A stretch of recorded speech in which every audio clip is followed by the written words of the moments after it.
is a software check project. So in the following presentation, we're gonna cover the contents such as the motivation and goals of our projects, the implementation details of this algorithm, the results and accuracy of our outputs, and the final part is a demo of our API. First, the motivation of goals of our projects. The motivation is that we just want to improve the ranking accuracy, and we want to use some like machine learning algorithms in that. So we finally choose this learning to rank method, and in the LambdaMART algorithm, they use this boosting tree. So we will gonna talk more about the details of these algorithms. Our goal is just to create a LambdaMART API in Python, and if you want to use it, you can just call this API. Then you can rank your documents with this LambdaMART learning to rank method. So what's learning to rank? Traditionally, the ranking model will take both query and documents and do some calculation to calculate some scores, and then finally rank those documents based on their scores. One thing is that currently we have a lot of data. A lot of web search engines will provide a huge amount of data, such as the click-through data or the search log data. So actually, we can take advantage of those data and do some more fancy stuff. That's learning to rank. We can use these data as the training data, and then we can train some machine learning models. Then we can predict based on the models we get and make the ranking more accurate. That's the intuition of learning to rank. Then we're gonna talk more about the algorithm LambdaMART. So what is LambdaMART? LambdaMART is the boosted tree version of LambdaRank, and LambdaRank is actually developed from RankNet. That means both RankNet, LambdaMART, and LambdaRank has been improved that to be a very very successful algorithm for doing ranking problems. So we're gonna talk about the three algorithms in the following chapters one by one. But actually, LambdaMART is the most powerful one because it's actually won this Yahoo competition in 2010. Then I want to talk first about the RankNet. It's like the basic version of learning to rank. First, it's a pairwise ranking method, and the goal of this ranking method is to do a prediction of the order for each pair of documents. So for example, if I have document 1 and document 2, I just want to predict which one should rank higher, document 1 or document 2. I do this prediction for each pair instead of for the whole list. And the training model, and by this we're gonna got the training model, and the training model is based on maximizing the target cost function. The cost function here we use is the cross entropy of the model's output and desired output. So if we look at the formula below here, the C means the cost function, and the P hat is the predicted output, and the P is the true output or the label we from the training data. So the cost function is just the cross entropy of these two elements. And the shortage of this method will be because we have to calculate this cost function first, and if we want to get the parameters, we have to do stochastic gradient descent to get those get the best parameters. So it will take somehow a long time to finish this, and will slow down the whole procedure, especially when some of those search engines has a huge amount of data. They don't want that to be too slow, and also sometimes it will get a local maximum value. That's why we want to move from RankNet to some more powerful algorithms. That is LambdaRank. Actually, LambdaRank is kind of the upgraded version of RankNet. The intuition of lambda rank is that instead of updating the parameters by gradient descent method, actually we can define the gradients, which is lambda, directly without calculate the cost function or without doing any math behind those. And after we got the lambda, we update the parameters after accumulating all the pairs where the document I in. So actually here we will get lambda ij for each pair of documents I and j, and we update the parameter lambda after we got all of these pairs, and we only update this lambda I one time.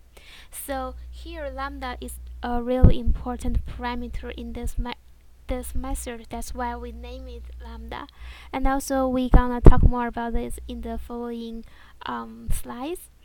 And no doubt the strength of this method is that this will significantly speed up the training time, because first you don't have to do the gradient descent thing to get the best parameter, and also you update this lambda once after all of the pairs were calculated.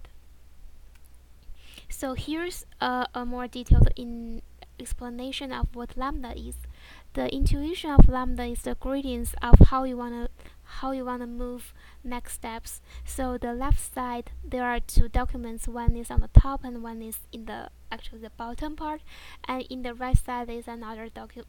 The ranking we give by our current method or at current steps.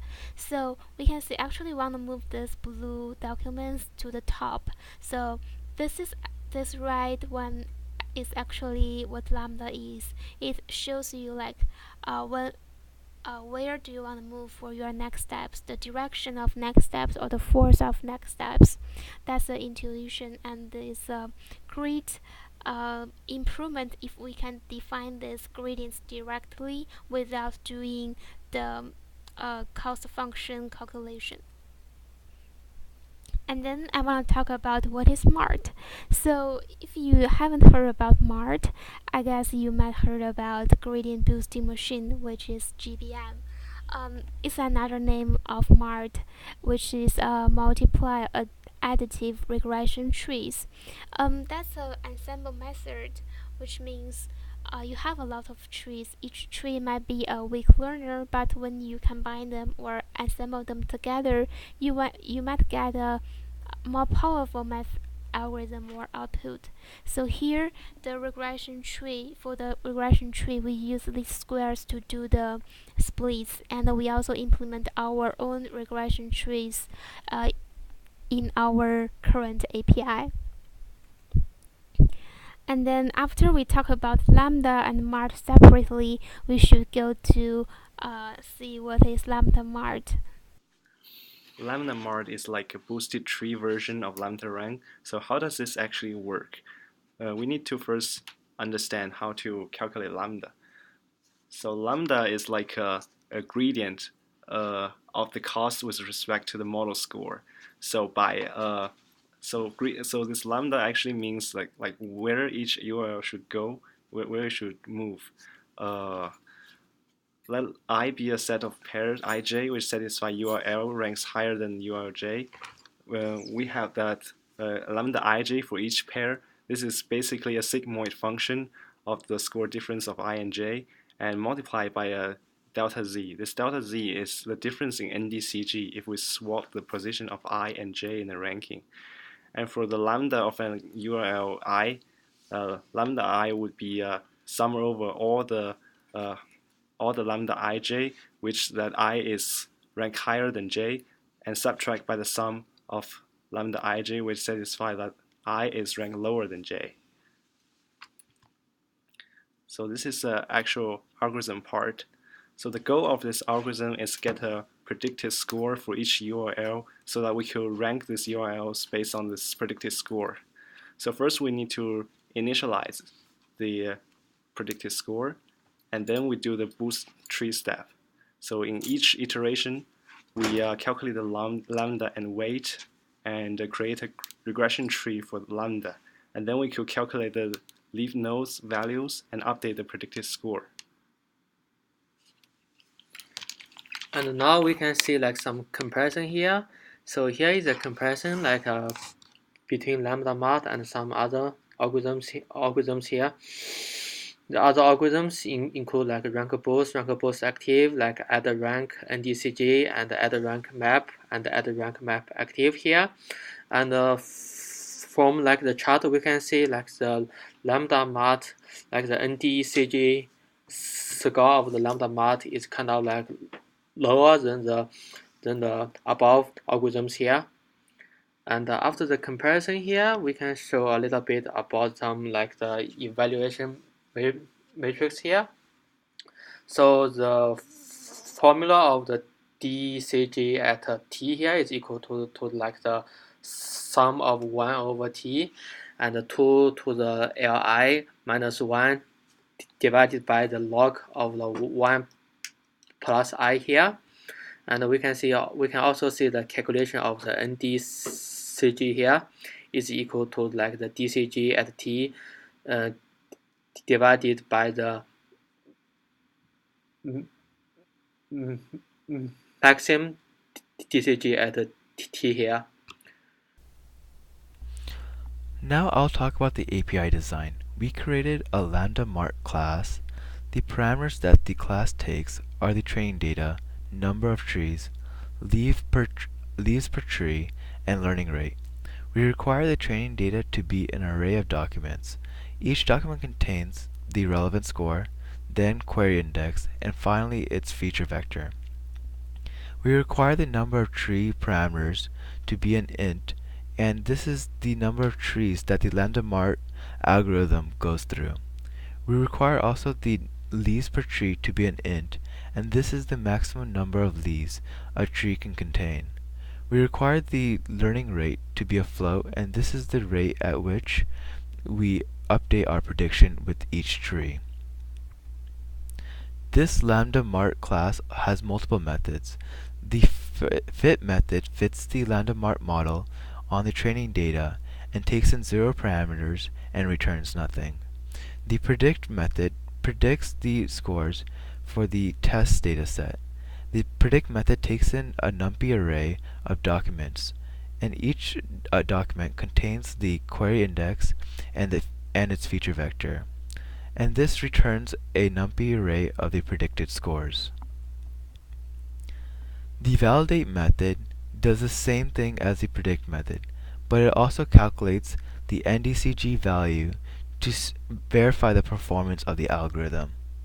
The validate method takes a NumPy array of documents that is the same format as the training dataset. The save method saves the entire model into a .lmart file. The method takes in a string that is the file name that the model will be saved as. The load function loads the model from the .lmart file, and the file name is given as a parameter. Now I'll go over the API demo. I'll do an API demo.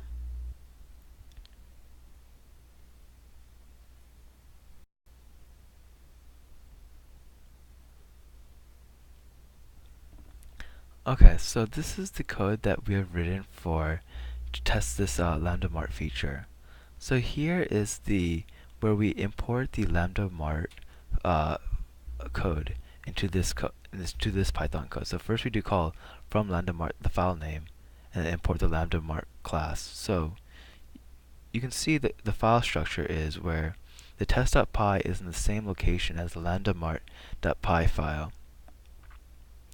And also for this code to work properly, we have imported the NumPy and the pandas library, so that way we can clean the output for you to show you, for you to understand the code. And also we use the NumPy to store the data in NumPy format so we can pass it into the LambdaMART class. So in this this get data function, this just takes in the file name, and then this parses the file and outputs it into the proper format that the LambdaMART class needs. And this group queries is given like a data set. It groups the documents by the query ID, so that way we can just look at chunks of queries. So first we call the we get the training data, so we get data on this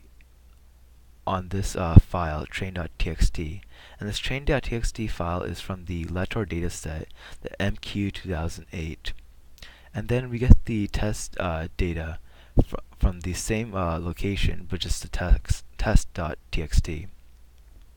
Then we call the LambdaMART model on the training data, and then we use 50 trees and then set 10 to be the maximum number of leaves per tree, and 0.001 to be the learning rate for the LambdaMART algorithm. Then we call model.fit to start training on this training data, and then we call model.save LambdaMART underscore model. So what this does is saves the entire model into a LambdaMART underscore model .lmart file, so that way we can reuse it later on, and we don't have to retrain. We don't have to repeat this process and wait for this to finish if we want to run it again. And then we call the model.validate function because we want to validate on the test data and see what is the average NDCG score, and then this also gives us the predicted scores for the test data set. And then here is where we print the NDCG score, and then here we try to get the group the queries together, so that way in this code we get an index where in the it gets a query index, so that way this is a value we can show you a comparison in the end compared to the true label of this query compared to the prediction for this query, and this outputs into a nice clean format. So now let's try to run the code. So here we just do python.test.py, and now this is going through each tree. So since we set the number of trees to be 50, this will stop at tree 489, and then it'll be done training, and then after that it'll save the model, and then it will start doing the validation. So this usually takes some time, but this is fairly fast, and we have also included some parallelization in the code to try optimize the performance as much as possible. And we are trying to see some other heuristics where we can even further optimize the code. So this is already almost done, and we'll just have to wait just a tad bit longer.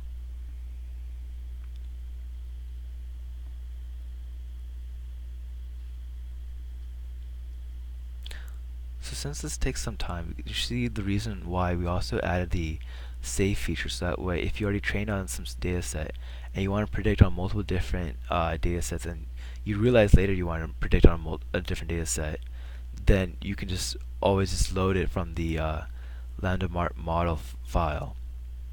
So right here right here is the output of one of the queries, where this is the true label and this is the prediction, and we sorted this output by the prediction labels, and these are the predicted scores for for a document. So this, you can see how the output has become like.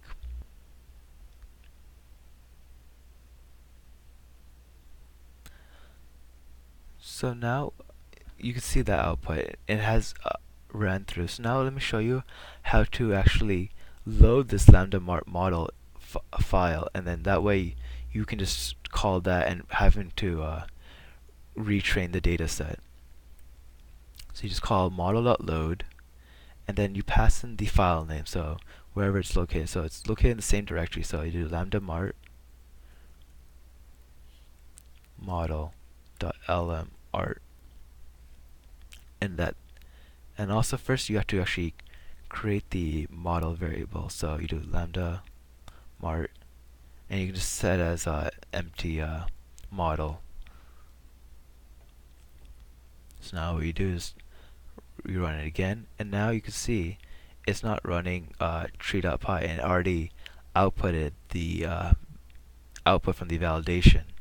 So this will actually save you a lot of time with using the model.load feature and the model.save feature. Let me go back to the presentation. So that is all for our presentation. Thank you for listening.